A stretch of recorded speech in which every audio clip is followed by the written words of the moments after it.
You're listening to The Tarot Diagnosis. I'm your host, Shannon. I'm a licensed psychotherapist, and I also happen to have a love for tarot. Each episode, I invite you to reflect with me as I work to demystify the tarot and the human experience, all while exploring tarot's connection to mental and emotional health. While this podcast may feel therapeutic, it is not meant to take the place of psychotherapy. So grab your cards and join me as I work to create a pathway to better understand ourselves and those around us.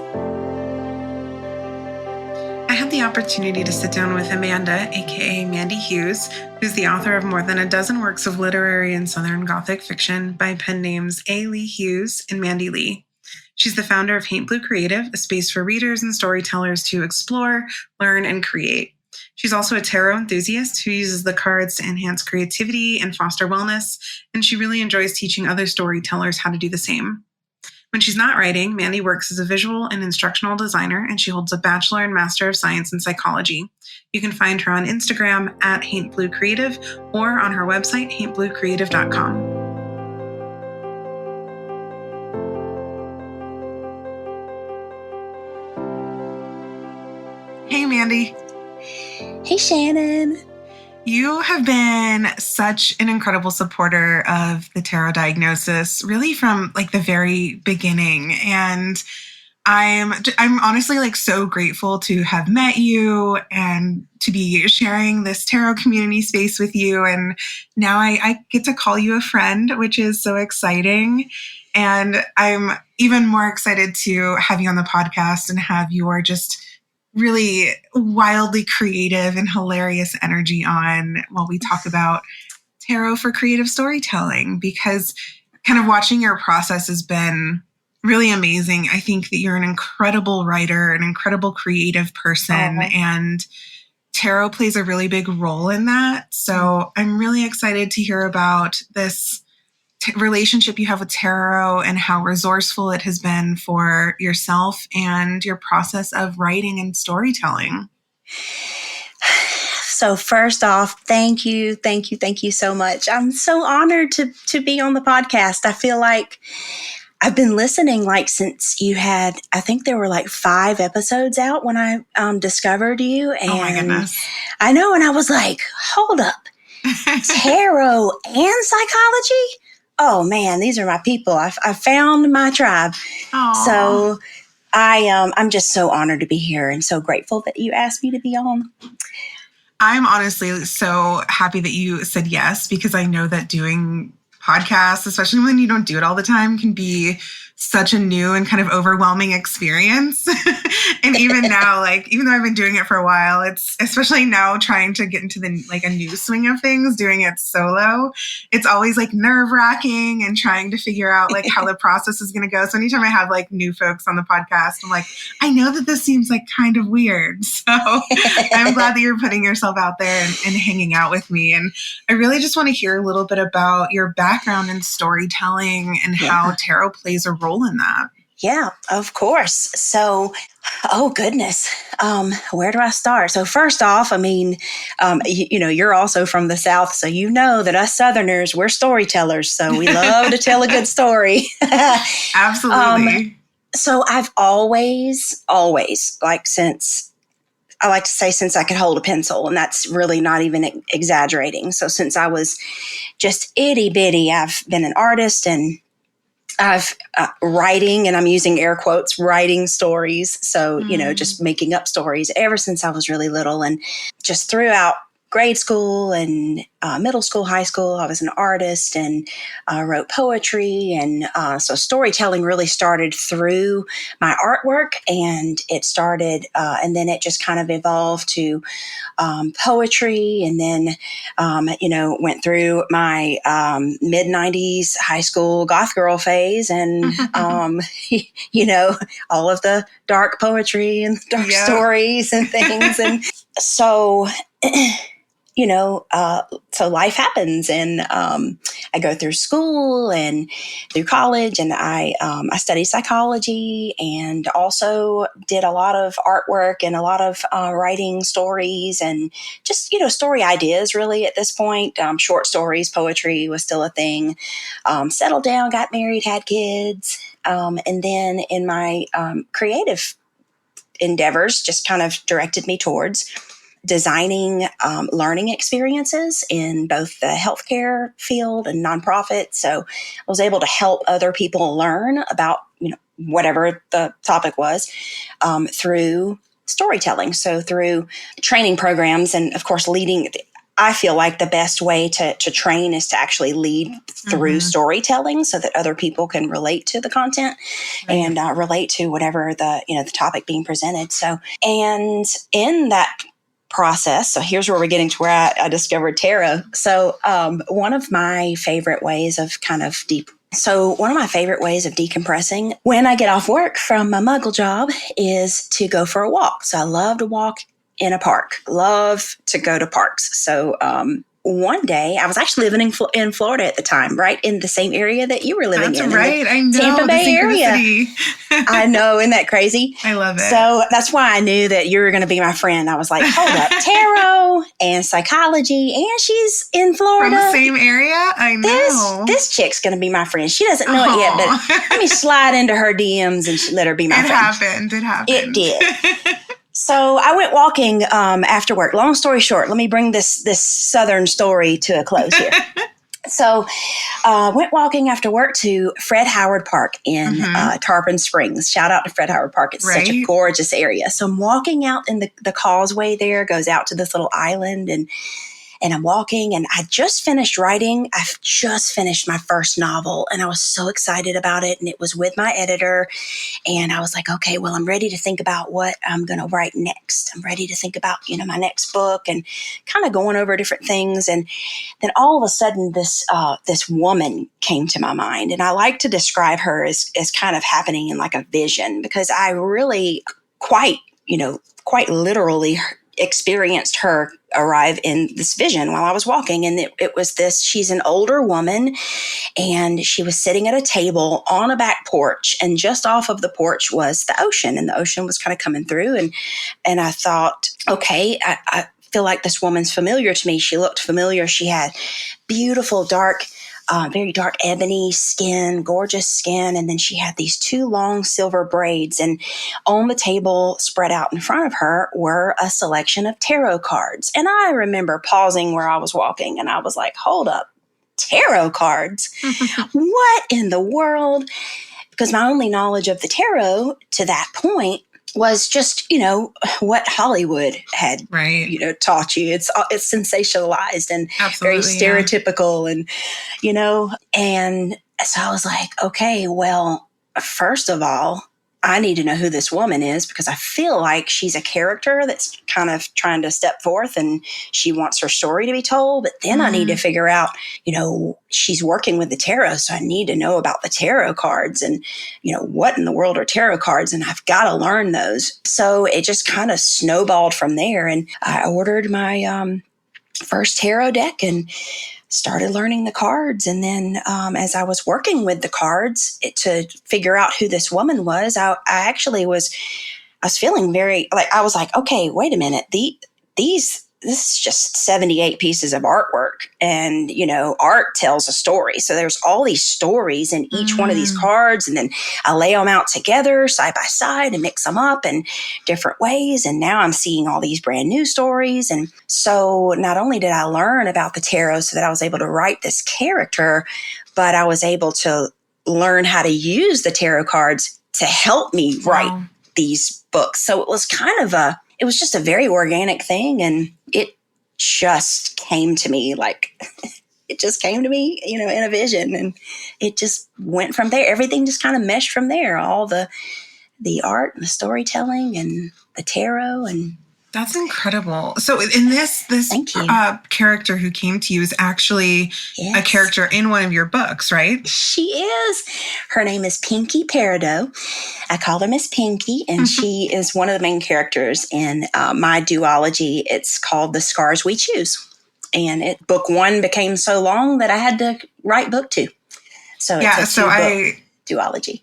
I imagine folks are going to be really excited to pick that up. I know in the symposium we have a part of the forum where we talk about when we see tarot kind of out in the wild in a movie or in a book, and then we share about it, and folks get really excited. So it's like seeing somebody with your, like, concert tees or like a trend right now. But when you see someone with your favorite band, they're, the concert tee, and you're like, wait a minute, I hope that they know who that is. Right. Yeah, absolutely. It's like this. It's absolutely the same with tarot. I love that you made that connection. Like anytime you see someone with a tarot pen or you're reading a book and tarot comes up, it's like, oh my gosh, my people, this is so exciting. Yeah, exactly.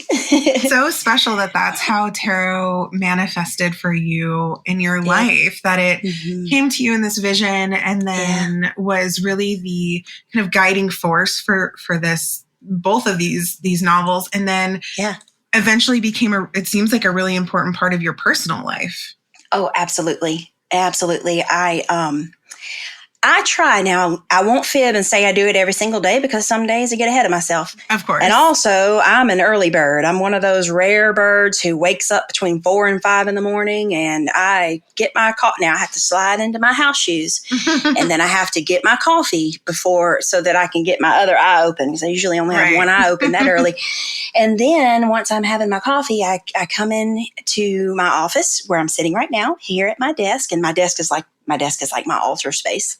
Yeah. And I sit down, and so I like to have my tarot ritual in the morning just to kind of get started with my day. Sometimes I get directly into writing. So, but typically I do pull cards just to kind of guide my day and, just kind of give me some insight and what do I need to know about today? And it's very helpful, very therapeutic. I love to pull cards and to guide different projects that I'm working on. And I love to teach other people, specifically other storytellers and artists like me, how to use the cards to do the same, to inspire their own creativity and their own ideas. That's honestly like perfect segue. Like, can we pull cards together now to guide the episode? Yes, let's do it. Okay, cool. So what deck are you using? I am using my trusty Smith-Waite Tarot, and it's the borderless edition, because I don't like to be boxed in. Fair enough. I'm using Tarot Vintage. Shocker. That's one of your favorites. It's my baby. Yeah. Oh, what'd you get? So the first one that jumped out is the Page of Pentacles. Okay. Love page energy for this. Yes. All about learning and messages, right? Absolutely. Hey, come on now. We're telling stories and we're chatting. I have the second one that popped out like almost right after was the World. Oh. And then, Judgment. Judgment jumped out and landed on the ground. And then 10 of Wands, and I was not surprised to see Wands. Okay, so two majors. So I also just had a major jump out, and I pulled Justice. Oh, okay. Justice. Which I don't really think about. I'm like, what am I going to do with this? I don't, like, when thinking about Justice, it's not typically a card I would think about in terms of creativity and storytelling, but it shows up for a reason, because Justice was stalking you for a while. So now Justice is like, hey, I'm here again. It was. I thanks for bringing that up. Now then it was the swords. It was Justice that wouldn't leave me the hell alone, and then it was the swords. Oh God, the swords are still kind of like not leaving me alone. But it's so understandable, though, right? Well, and there's a sword even in Justice, so I still can't. Yes. But I feel like. So if I were to think about Justice in terms of like creative storytelling, creativity, the first thing that comes to mind is rigidity and perfectionism. And some people might not think that way, but this is just what's coming up for me. So I'm curious to hear where your mind's going. But I feel like it's kind of this like wanting your art form to be just right, and the struggle that comes with kind of that need and that, when you like have this urge and this like energy of creativity and you're like, I need to get this out. I need to do something with this. I feel like maybe Justice is representing having to find that balance between letting that creative energy just flow out of you, but then also being kind of held back by that perfectionism and wanting to do it just right, do it perfectly. And the holding of the scales and then the sword, I think pointing upwards could represent kind of that dichotomy or the duality even represented within that, because we're holding the scale, trying to balance our drive and our need for creativity into maybe share our story or write a story or just be creative in general in any form of any sort of art modality. And then the sword and managing our perfectionism if we're looking at two scales. And then the sword being held to the sky could represent those kind of like higher ideas and ideals about what we do want to create. So, okay, so that was my first thought of justice. It's like that perfectionism. And I have some other thoughts, but I'm curious about what you're thinking. So in terms of justice, absolutely everything that you just said. So you are spot on about justice and about the, that need that, and as creative people, we do, this because you're so creative. We have this innate need and desire, and like we have to be creative, and we have to, we have to bring it forth in whatever, way it comes forward. For me, that's through writing, through written word, and through art, through helping others. And so balancing those scales it can be difficult because, especially, I've got a muggle job, so I can't just be writing, by my own pen. That's a good point. Not yet, not yet. It's going to happen for me. But right now I have a daytime role and I have to balance my time. And so I have to make sure that I have some balance in, and then also I have to carve out time for my family, and they come first. So, and I do, but writing is also necessary, and being creative is necessary. So I have to make sure that I carve out enough time there. So, I just posted something on Instagram about this yesterday. Oh, yeah. The thing that tends to get sacrificed is sleep. Right. So then on the justice card, I look at, the sword, as you mentioned, it's raised towards the sky, pointing, upward, conscious thought. But I also think that immediately I think of the writer's editing voice. So as I'm writing, I always have trouble, especially when I'm working on my first draft of a novel. I'll write and then I'll be like, I got to go back and clean up this sentence. I have to clean up this sentence before I move on to the next sentence. And I have trouble just getting it down, and just writing a real ugly first draft. Cause I'm the same way. I don't do ugly. Okay. Yeah, me either. I don't do ugly and I don't do messy.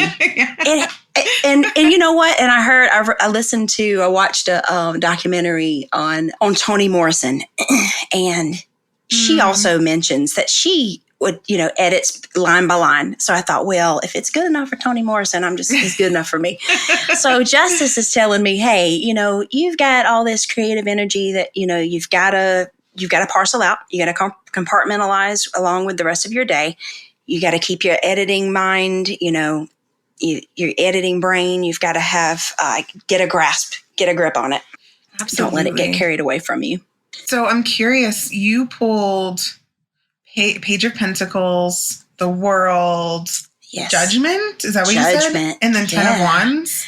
And the 10 of Wands. Oh my gosh. What do we even do with all those? Do we talk about them all at once? I'm looking at the story here. Tell me about it.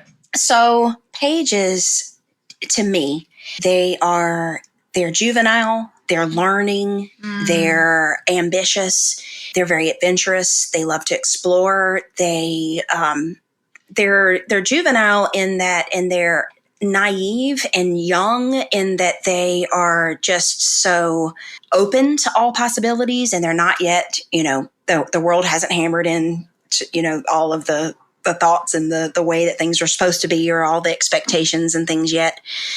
So they just have a fresh outlook. And so the Page of Pentacles has a fresh outlook on and is learning about and exploring the physical need. And as we just mentioned, creating art, writing, being creative, it is very much a physical thing. It's a visceral thing that I know that I have to explore it. So I feel like this card is giving permission to, and validating that, yep, that's what we're here to do today. We're here on, having this conversation so that we can explore that it is very much a physical, it's very physical and it's very tangible, I love that connection. So, and then, gosh, from the page to the world it's the planets aligned. It's the conclusion. It's like it's the ideal. It's the ending that you want so badly. It's that happily ever after that you want to write that's going to resonate with your readers. It's going to, it's the bestseller. It is the book that's going to launch you into superstardom. It's the book that's going to capture the attention of an agent who's going to publish it, with a big 5 publishing house. And it's the dream. It's the dream. It's going to get the movie deal and you're going to get the Oscar and then you're going to win the Pulitzer and, all of these things. But to get there, you've got to go through some hard stuff. And that's where we're moving into Judgment and the 10 of Wands. And so I'm being called, meaning representing storytellers, we're being called sometimes to do things that we didn't think that we could, and unexpected things and uncomfortable things. We're being pulled up out of our graves butt naked. And we are so vulnerable, and we are just being called to tell our truth. Write what you know to be true. I love to teach writing with courage and with authenticity. And that's very scary to do that. And with the 10 of Wands, it can be just it can feel like a creative burden. There's just so much that we're putting, so much energy and so much passion and fiery creativity that we're putting in to the work that we do. And it being a 10, that's also a kind of a conclusion, kind of wrapping up, tying up loose ends type card. And, if you try to carry too much, you try to do too much, then it can be taxing. And if you don't watch where you're going, like, Buddy in the card, if you don't watch where you're going, then you could trip, you can fall, you might hit something, you might go the wrong way and you missed your destination, altogether. So that's the story I see in those 4 cards. It's so cool to hear your journey with that and my madness. It's organized madness to be able to say, okay, here's the 4 cards that represent the storytelling of storytelling. Yeah. And it was really cool to be able to hear you say, okay, yeah, of course, the page, this curious energy, and then the world being this dream and the idealized vision of you as an artist, and then the realistic experience of having to go through a lot of vulnerable obstacles and challenges, and then facing the reality that in order to experience your dream of the world, you're probably going to have some 10 of Wands moments, and that's not all rainbows and butterflies all the time. And actually hearing you share that storytelling experience brings me back to the Justice card and the therapeutic perspective, I think, of this card, which we could tie into the concept of narrative therapy and the value of personal storytelling. So narrative therapy, there's a specific tool called externalization, and it's when we separate ourselves from the problem instead of seeing ourselves as the problem. And the concept of narrative therapy is allowing us to explore the problem separately from ourselves. And the way that you so beautifully talked about tarot, I think is a great representation of that externalizing process. When you're an artist and when you're a writer, I think it's so easy to feel alone in your mind and in your process. And when you don't have this tangible thing in front of you helping guide you, it can feel really overwhelming. So I think to have the physical, tangible cards and externalize your problem or the experience of being a storyteller allows you to maybe gain a clearer perspective on what your journey is going to be like. Absolutely. Yes. And you know what?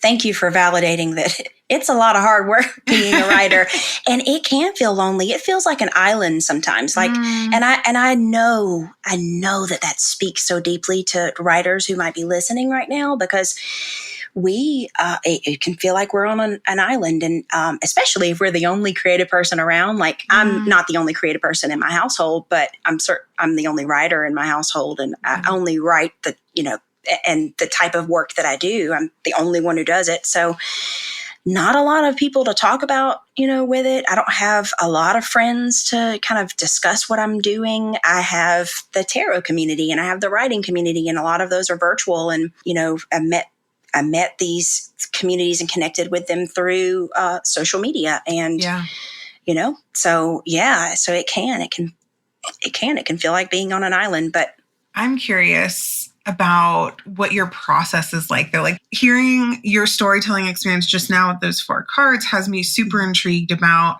how you utilize tarot as this tool for storytelling and inspiration and even character development. Do you have, what is your process? Do you have rituals? Do you have specific spreads that you use? I'm so curious. So I don't like to call it willy-nilly. I like to call it organic and intuitive. Okay, same. We're on the same page. So I work I let the ideas come to me, and they usually do. Whether I want to or not, they're knocking. They're like, look, you're going to let us in, and we're going to sit down, and we're going to have coffee, and we're going to talk about these things. And then you're going to write our book for us.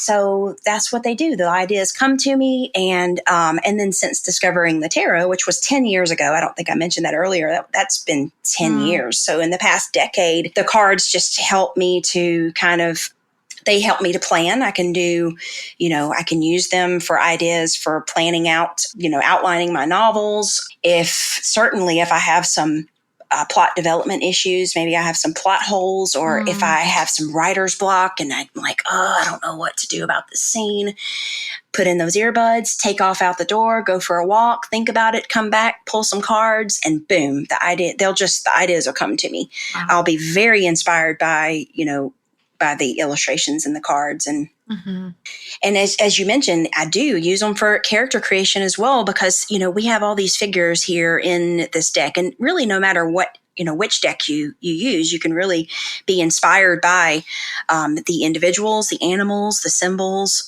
all to create your characters. And that's what I do. I and a lot of times, I'll use the cards. And so this Page of Pentacles, I'm feeling maybe I want to use it to develop this one character, but, this character happens to be a woman, and she happens to be doing this, and, we're doing that. And maybe she doesn't look like the person in the card, but it's the energy I'm getting from the card as well. It's not necessarily a literal interpretation, and it shouldn't be, because let's face it, love Pamela Coleman Smith, love Pixie.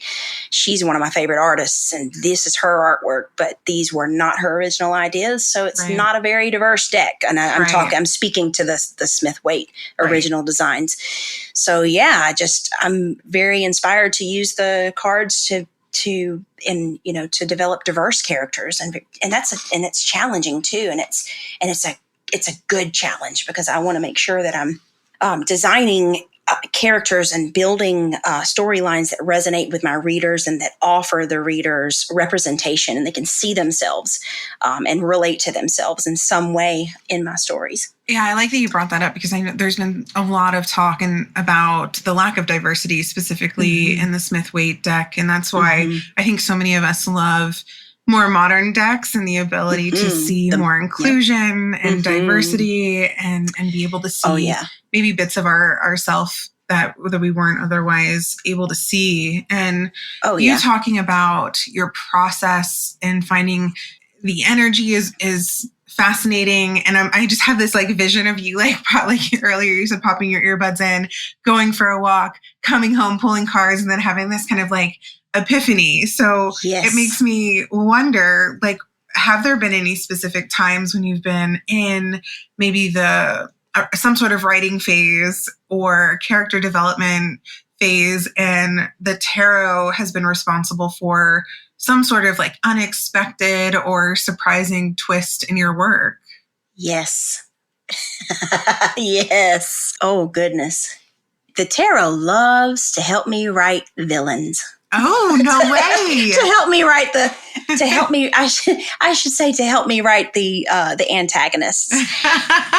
Spill the tea. They're good for that, because, come on, the antagonists, they're messy and they're ugly and they're dirty and they're over here kicking up dust and causing, mayhem and havoc in the poor main characters' lives. But, why are they so angry? Let's pull some cards and let's find out. Why are they so angry? Why are they so upset? What's their backstory? Who hurt them? Right. Who hurt you? Yeah, absolutely. Who hurt you? Who hurt you? And let's get to the bottom of why this person is so poisonous. And so one of my most recent, my most recent novel is called Only the Rocks That Float.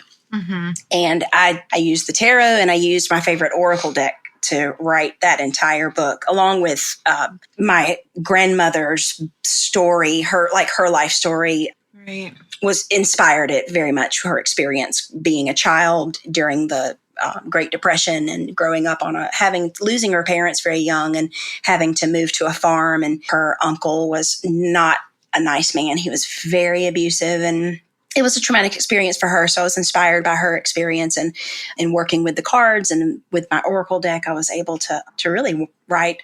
It's my favorite piece so far. It's my book that I'm most proud of. But it was the hardest thing to write, and it's kind of dark, but it's Southern Gothic fiction, so that's expected. Right.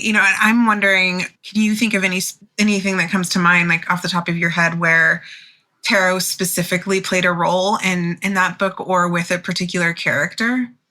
I think of the Two of Cups and the Lovers and the Page of Cups. And I pull those cards because the Two of Cups and the Lovers, they were kind of like anchors for the two main characters in that particular book. They're a set of twins. They're fraternal twins. One's a boy, one's a girl. And the Page of Cups was very inspirational for developing one of the supporting characters, who's just very dear to my heart. And I fall in love with my characters. Like, I feel like they're my friends, and they're my babies, and they're my friends, and I'm proud of them. And I don't know, they're very real to me. They're real inside my head. So, right. So yeah, it's definitely interesting hearing your relationship with your characters and the role or the inspiration that tarot plays. Cause I know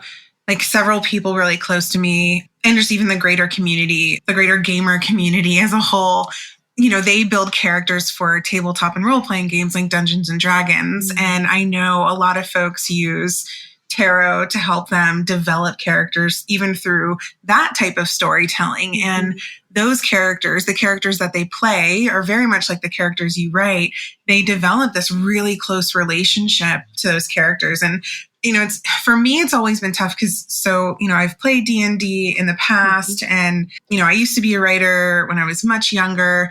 And I have found that because there's such a personal and vulnerable aspect to writing, it's always been really difficult for me personally to step outside of my own personal experiences when it comes to developing characters, either in writing fiction or even just creating or developing characters for something like Dungeons and Dragons. And so thinking about the psychological component of tarot, I feel like I could see how that would offer a pathway to access maybe the psyche of our characters or potential characters in order to create this kind of like authentic and relatable experience or personality or even dialogue that maybe otherwise for people who may be like, oh yeah, I'm the same way, have a difficult time tapping into that creative energy that isn't solely based on your own personal experiences, because it can be really hard. Right. Oh, absolutely. And every writer, I'm not going to say every writer I know inject themselves in some little parts, little Easter eggs throughout their work that's very much their own experiences, or their, something that they endured or they went through, or, just something, just a part of themselves. And then, but we don't want to do that to every single one of our works, because we don't want to write the same story. We want to write different stories, and we want to write, very nuanced characters. And we want those characters to stand alone without having to be so much like us. Because again, like I mentioned earlier, we want our readers to be able to relate. So that's where the tarot can come in and can be a very, very handy tool in offering up, all just immeasurable options for the different archetypes and the different, types of of situations and plot lines and just everything that we have as the writer have, things that we have not experienced, but that are important to write about. And so the tarot offers all of these different options for characters and, that are based off of these various archetypes and all of these different settings and these scenes, these circumstances, and, all of these ideas that we normally wouldn't write about because they're not, and they're not on our radar. They're not in our, they're not, a part of our experience, our physical experience in this world. So, you talking about kind of the depth and the access that tarot gives you for your storytelling makes me think of how that whole process may even lead to, or at least influence, some of your own personal growth throughout your storytelling and tarot journey. Because I know, those of us who maybe aren't, writers or storytellers, we have a profound experience just pulling cards and understanding ourselves and those around us with the tarot. But you have a really unique experience of not only using tarot for yourself, but also for this artistic, creative component of who you are. So it's which then sheds light on experiences of folks who aren't just your own personal experience or have your shared personal experience. So it's almost like you're getting, oh my gosh, an overwhelming amount of like insight and perspective and knowledge. I mean, what has that process been like for you, knowing that you're using tarot not just from a personal perspective, but also this creative perspective? I imagine it's opened a lot of different doors and perspectives and epiphanies. It really has. I'm a natural. You wouldn't tell it if you get close to me and you and I were, we chat and we've known each other for a while. But if you first meet me, you wouldn't know that I was such an introvert, but I'm so introverted and I am always in my head and, stereotypical writer, we're in our head, we're constantly, self-assessing and overanalyzing.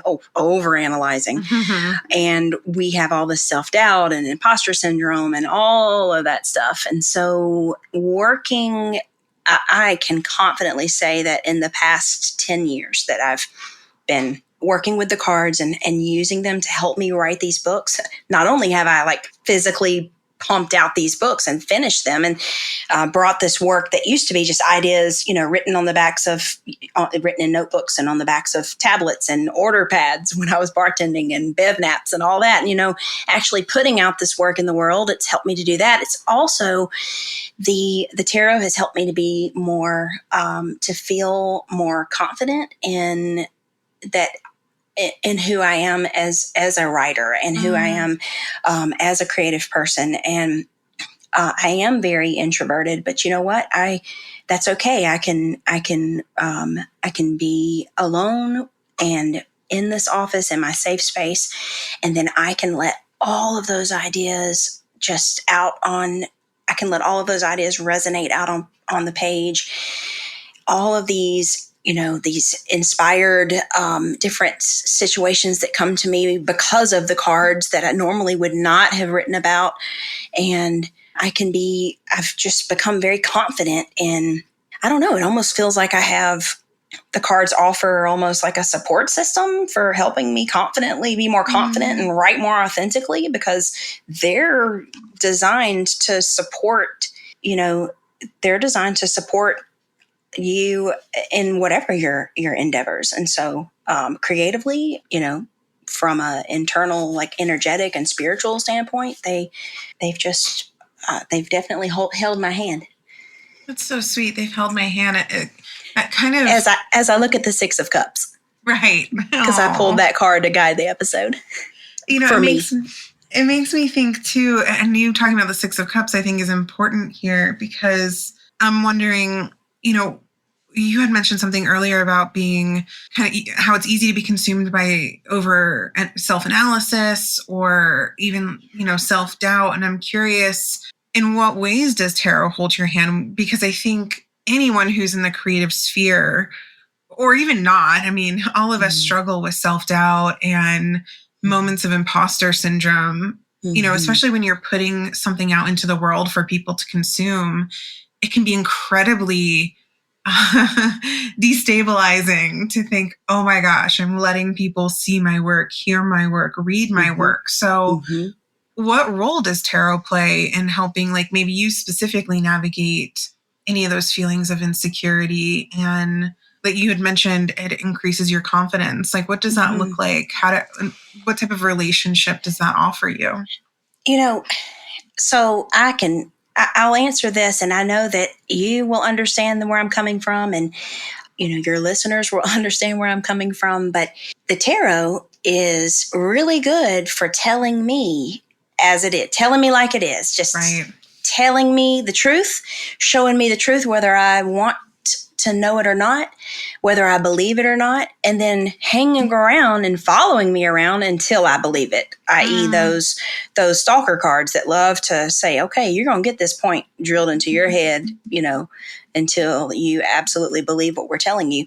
When you have this, this incredible, this toolbox, so to speak, for the lack of a better analogy, but this toolbox of all of these ideas and all of these supportive, creative characters and potential stories, and just, I think of the lemniscate that's over the strength, the woman in the strength card, and the magician, and the infinite opportunities for self-discovery and for discovering new stories and things that, stories that have not been written yet. And you can imagine, I can't imagine that there's not an idea, that hasn't been written, but then I go and shuffle the cards and boom, 2 or 3 jump out, and there's a brand new story that is completely unique to the whatever it is that I see it, into it from it. And then I can write with confidence because I was inspired by it. So I have been having so much fun in my head thinking about what your tarot process is like for like creating characters and developing stories. And I would love so much if you would kind of walk us through a specific process for you in terms of using tarot to create a story. Yeah. Oh, absolutely. So I like to this. So it seems very simple to me, but that's because I do this all the time. So it hopefully it'll be a new idea to others. I don't know. But I like to do a spread that's like a story arc. So it starts out looking kind of like a triangle, not a, what is the triangle that's perfect, like isosceles, not that shape. So it's an arc shape. So it's like a triangle with a big wide base, Gotcha. So yeah. I start with, all right, let's say I'm writing a story, and I know, and this is my writing process. I always know when I'm writing a story, I know what it's going to start out like how it's going to start. And I almost always know what the ending is. Usually I know the ending first before anything. And then I know what that climax is going to be. So I know what that, that point that's like, oh, this is the pinnacle of the story. And it's, it's all downhill from here. It's going uphill from the start of the story to the climax, and then coming back down and tying up those loose ends.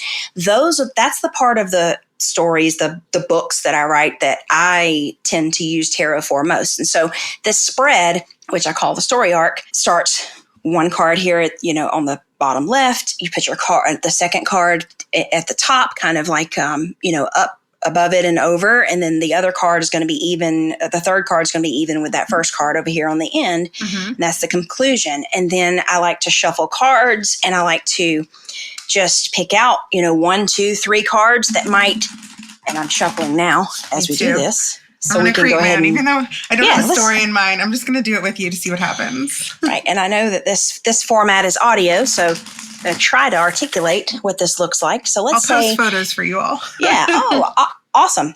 And so let's say, okay, I've got, and you don't have to shuffle. You probably shouldn't shuffle the cards to pick out your, the beginning, the right. I was actually going to clarify that. So you would pick the triangle cards, right? Right. Like You would pick your cards. Okay, which card really which card represents what's happening in your beginning? Boom, lay it down right there. Okay. Now, which card represents what's happening at the very top of, the very climax of your story? Yeah. What's that climatic peak? Put it there in the second spot, which is in the middle. Okay. Then over here on the right, which is the card that represents the conclusion. And I feel like even though I don't have a story in mind, I pulled blindly, and looking though at this arc, it could like, even if you don't have a story in mind or in the beginning stages, I feel like pulling blindly could still help, because my first card was the Wheel of Fortune. My climax card was the Seven of Swords, and my conclusion card was the Three of Swords. And then in the middle, I got Five of Wands and Queen of Swords. Oh, okay. Again, lots of swords. Oh, but I feel like this could really, like, my creative juices are flowing already. And I'm like, wait, this could be a story. This is really exciting. And what a fun way to also mix up your tarot practice instead of just reading for you. If you're needing some sort of just wanting some creative energy, look at these cards that you pulled and just in your head, create a narrative. You don't even have to write it or turn it into a story. Like, I'm really excited right now. I'm so glad you're sharing this. Yeah. Oh, awesome. And I pulled cards as well. So I'll share the picture of what I pulled to kind of give you an example of what that spread looks like. Yes, please. So tell us what your process would be then. Yeah. So I know that everything's good starting out in this story that's come into my mind. So I pulled the Four of Wands, and I know that in the climax of the story, somebody's got to leave and move away. They've got to pack up, leave everything behind. So 8 of Cups. And then the ending, it's going to be a happy ending. This probably is going to be a romance book, but there's going to be a happy ending. So we've got the 2 of Cups over here in the conclusion. Okay. So what are we going to do? What's going to happen to lead me from the 4 of Wands up to the point where the main character has to walk away from everything at the 8 of Cups? And I drew the High Priestess. Which that's so funny, because the High Priestess is this oracle, this seer, she's very much like my character who came to me in a vision, and she's very wise, and she has all of this knowledge that's, it's very intuitive, and it's very unknown and subconscious and all of that. So perhaps the main characters will have this epiphany, something that occurs, that happens, that leads them to believe that they have no other choice but to walk away from everything that they built. And then as they're coming back down from that decision, the card I pulled is the 6 of Pentacles. So maybe they are in a position to help people along the way, or perhaps they are actually the people being helped by the person in the card who's offering assistance. So in order for them to arrive at their happy ending, which was the 2 of Cups, then they have gone through this position where they left everything behind, and then they, received the help. And I'm sure that was a big learning experience. They probably had to humble themselves if they were the 2 people who are receiving that assistance.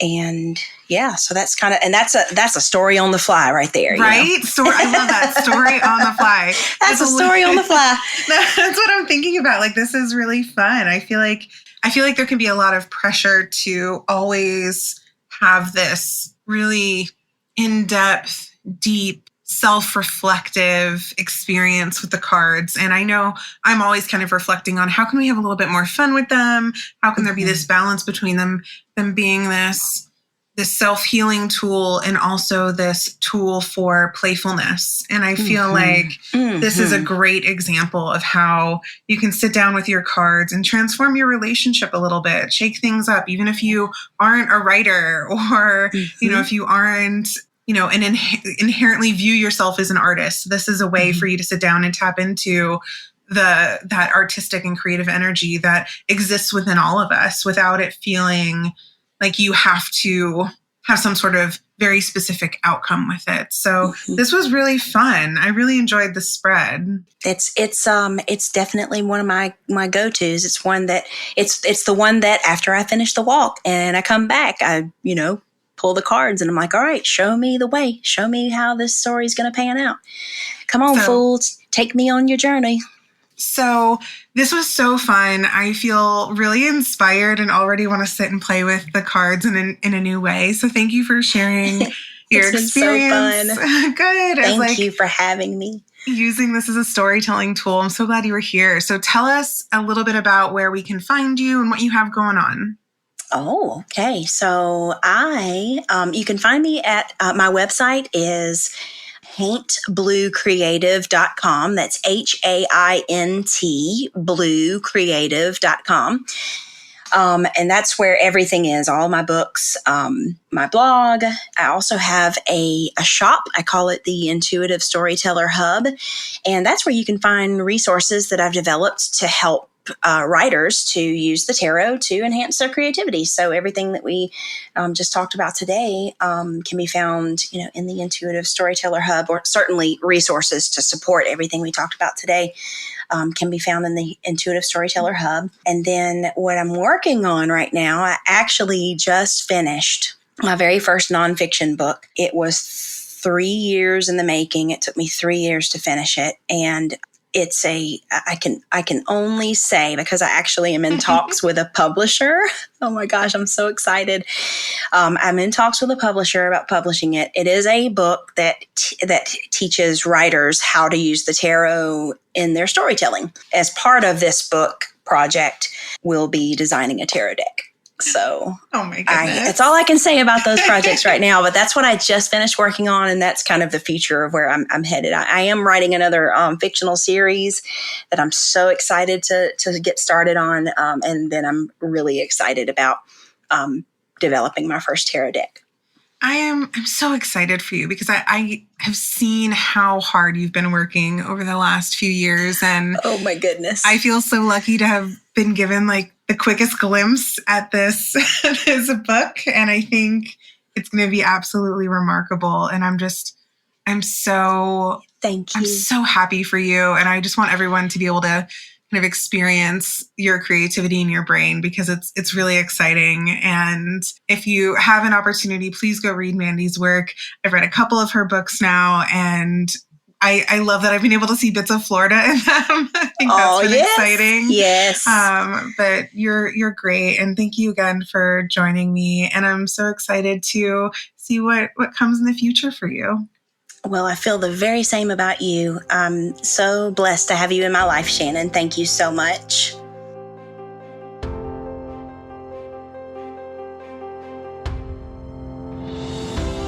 Thank you so much for listening to The Tarot Diagnosis.